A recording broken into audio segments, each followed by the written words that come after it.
I'm a 25-year-old female, but during this story I was 19. I was taking my first big trip 2 hours with my brother and nephew.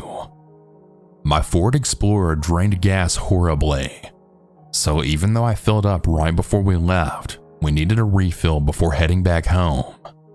We had a really great day going to a museum and out to eat. I called my dad and I told him where I was, and I had asked him to guide me to a gas station because my internet wasn't working.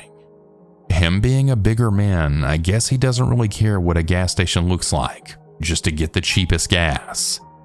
Now, if it doesn't look like you can see every corner of the lot and it's not well lit up, I won't even pull into that gas station. He guided me to the cheapest, closest one. It was right off the highway and it was the creepiest spot, but I was running on fumes at this point. I pulled into the station while my nephew and brother were both sleeping in the car. The first and last time that I left my nephew in the car alone. Only having cash, I had to walk inside the station. There were about 3 people in line and the lady checking out was counting coins, so it was kind of taking a while. I had stared out the doors so I could keep an eye on my locked car. I could see my brother, which made me feel better. Then a man walked in. We caught eyes, and me being the southern girl I am, I gave a slight smile, not thinking anything of it. He got in line right behind me. It gave me chills feeling like he was so close. Then I heard him whisper, "You shouldn't be smiling at people like that." And before I could turn around, he had put his hand between my thighs. I froze, unable to speak or move. It felt like he was holding a knife to my back. Fear consumed me. Then he said, "Do you have a boyfriend?" I whispered back to him, my husband and son are in the car," while gesturing out to the parking lot with a nod. You could still see my brother sleeping, and I really hoped he'd believe me. He then started trying to move his hand farther forward. My legs were locked as tight as they could be. At least I had enough reaction to try to stop it from going further. He then asked me why I was in there smiling like a slut. Right then, a cop walked into the gas station. Relief for a moment, but then the guy behind me mumbled, "You say anything and I'll cut you." He walked forward with his hand still where it had been. I stood frozen while the cop chatted lightly with the cashier. It felt like an eternity. Finally, it was my turn, and like I had hoped, he removed his hand. A small wave of relief washed over me. I was fighting the tears so hard that I was shaking. The cop noticed and asked if I was okay. I just looked at him and said, "Yeah, I'm fine." Nearly running out of the gas station, I still faced the daunting task of filling up my gas tank. At this point, I started crying. The man came out of the gas station and walked to the corner, meeting with 2 more men. I was shaking and now cursing at the slow pump. At this point, I wasn't even scared for myself. I was scared for my brother and my nephew. I probably would have done anything that man asked just to keep them safe. The men started pointing in my direction, and I was just about to drop the gas pump and run around the car, right when the cop came out and walked right to me. He asked if I was really okay. I said that I was lost and that I didn't know how to get to the highway, so I was in a bit of a panic. But in reality, I just felt really sick to my stomach, and the world was now spinning. I didn't know if those men had guns or if the cop would even believe me. The cop then said, "Oh, well, I'm actually getting on the highway right now. Why don't you follow me?" I finished pumping my gas. I could tell that I was in complete shock at this point, legitimately just going through the motions. I got in my car and pulled out with the cop. I was thankful we didn't go by the men. I was terrified they might see my license plate. We got on the highway and made it about 20 minutes into the drive before I broke down, bawling my eyes out. We had to pull over because I couldn't even think straight. My very confused brother had tried to comfort me while not understanding what the hell happened.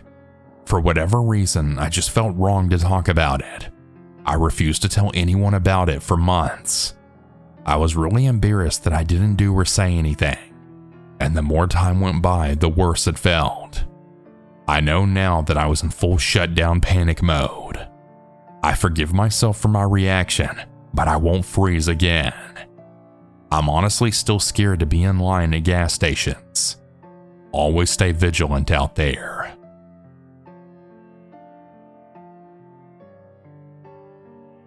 This happened a few days ago. A few days before Thanksgiving, I was going to my girlfriend's house after school, and they don't really live in the best neighborhood. I was just gonna hang out at her house when her mom then suddenly said, "Hey, didn't you want to go to the gas station down the street?" She then quickly looked at me and I said, "Oh, sorry, I forgot about that." We were only in middle school, so I thought it would be fine because the neighborhood didn't really seem that bad. Not until much later when I realized that I was very wrong. I said it was fine and that I could ask my mom for some money and then we could go down in a brief second. Her younger brother also wanted to go, and I'd like to mention that he's quite the energetic little boy. So we got out of the house and he had started walking down the street, and immediately we had started hearing some sirens. She informed me that this was normal and that it's actually been happening recently. I didn't think about it at the time, but now that I think about it, it was actually pretty weird that some random sirens were going on when it was almost dark out. We ended up seeing a lot of sketchy people as we got closer and closer to the gas station. All of the people looking at us, and I could tell they were looking at me thinking if I was their parent or not because I was taller than both of them. The little boy we'll call C. He was very energetic and he wanted to hug everyone around him.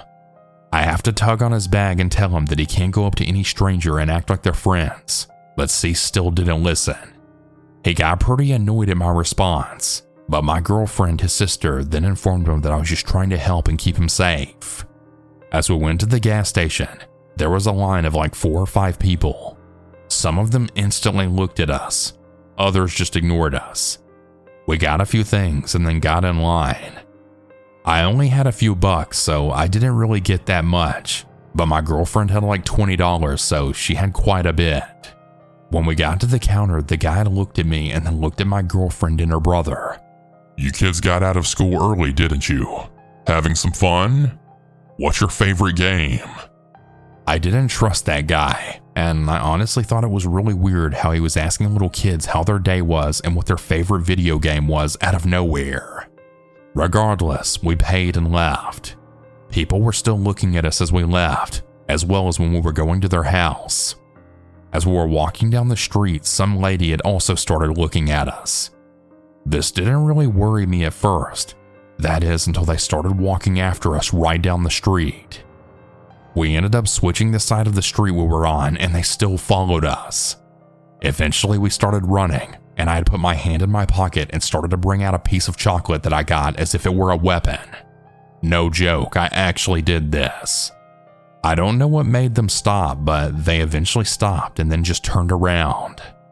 I'm very thankful that whatever it was had made them give up on chasing us, and we eventually made it home safely. Everyone, please be safe and remember that even if the neighborhood doesn't seem that bad, there are messed up people in every part of the world.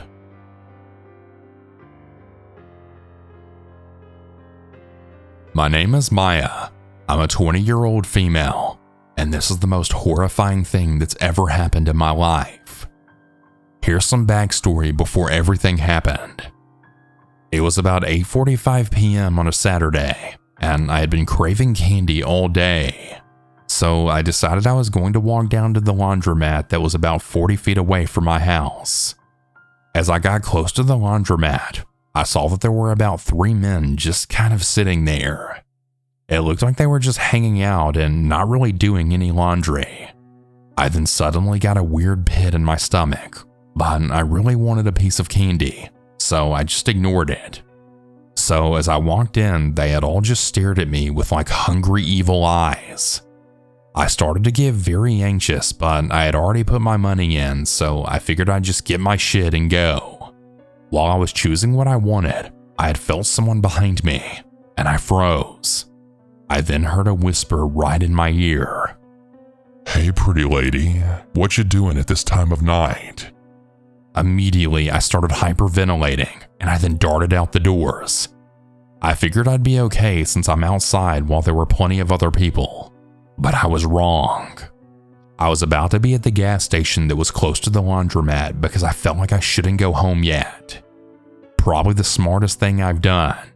But as I was walking towards the gas station, I felt like I was being watched, and I swore that I heard footsteps. So I had started speed walking, and I then got the courage to look behind me. And guess what I saw?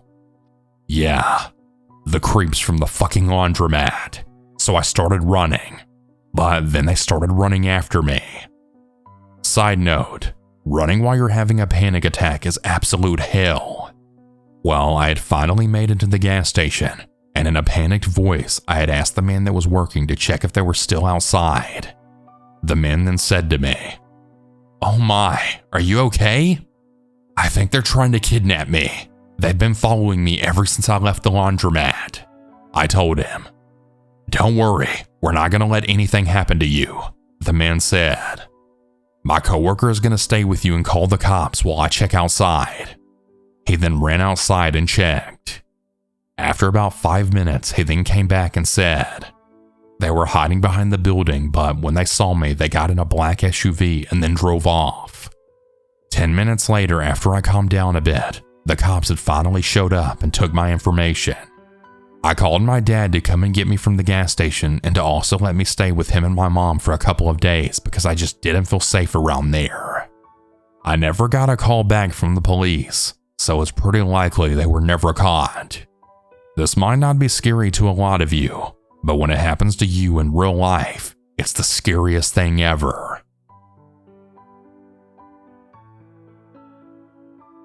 This occurred when I was 19. One night around midnight, I had just left a 24-hour gas station after buying some snacks and drinks. My apartment was 6 blocks away, but about a block into walking, there was a guy who I went to high school with who had approached me from behind. It was Daniel, a guy that I used to be friends with, but not anymore. I'll explain why later on in the story.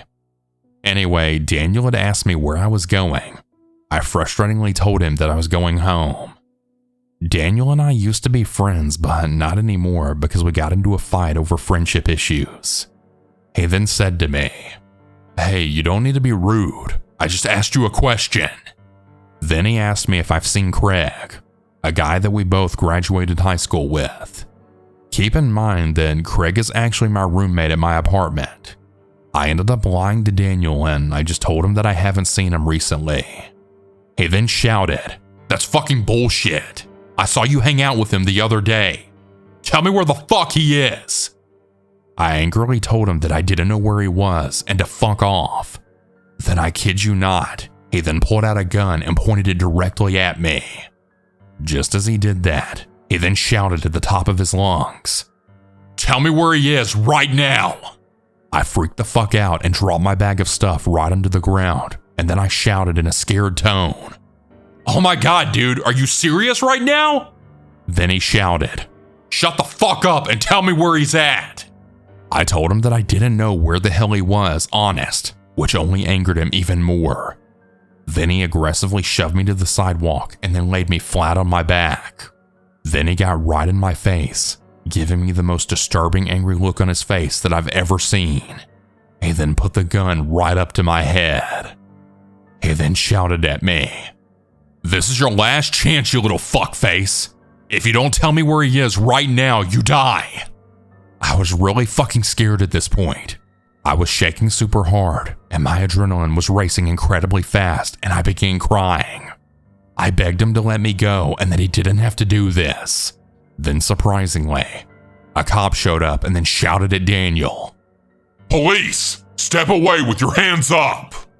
Then out of nowhere, my roommate Craig actually ran up to me and asked if I was okay. I told him yes, and Craig was actually explaining to me that he was out walking and actually saw Daniel point the gun at me. Then that was when he had called the police while hiding behind a tree. Daniel was arrested and then taken away. After the police left, Craig then pulled me in for a hug. I was crying and hyperventilating incredibly hard. We both did this for a few minutes, and I then thanked him for calling the police and that he's a lifesaver, and that I'm really lucky to have him as a friend. I then grabbed my bag of stuff from the gas station, then went back to our apartment safe and sound.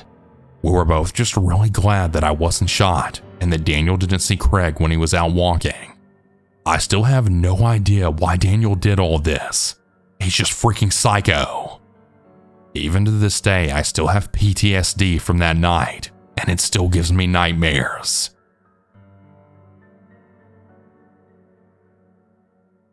This happened to me around 10 years ago. I had just finished a 10-hour shift as a nurse in a major hospital. It was a chilly autumn evening around 10:30 p.m. On my way home, I realized I needed milk and some groceries for a late meal. I had decided to stop at a petrol station that stayed open 24/7. I'm from the UK, by the way, so we call gas petrol. I pulled up at the side of the forecourt rather than the pumps as I didn't need petrol and I didn't want to obstruct any other car. I then got out of the car, not bothering to lock the car, as I was only going in for a few minutes. I got into the shop and then proceeded to grab some bread and milk, as well as some meat to make some toasted sandwiches. I noticed that the cashier was really looking at me in a strange manner, and I felt a bit uncomfortable. So I hurried up so I could just leave and go home and then eat and get some sleep. As I approached the counter, the cashier looked at me intently and then spoke in a quiet, calm voice. He slowly checked out my purchases while telling me to not turn around to react. He then told me that while I was getting my things, he had noticed a man climb into the backseat of my car and lie down. I was absolutely terrified by this, and I didn't know what to do.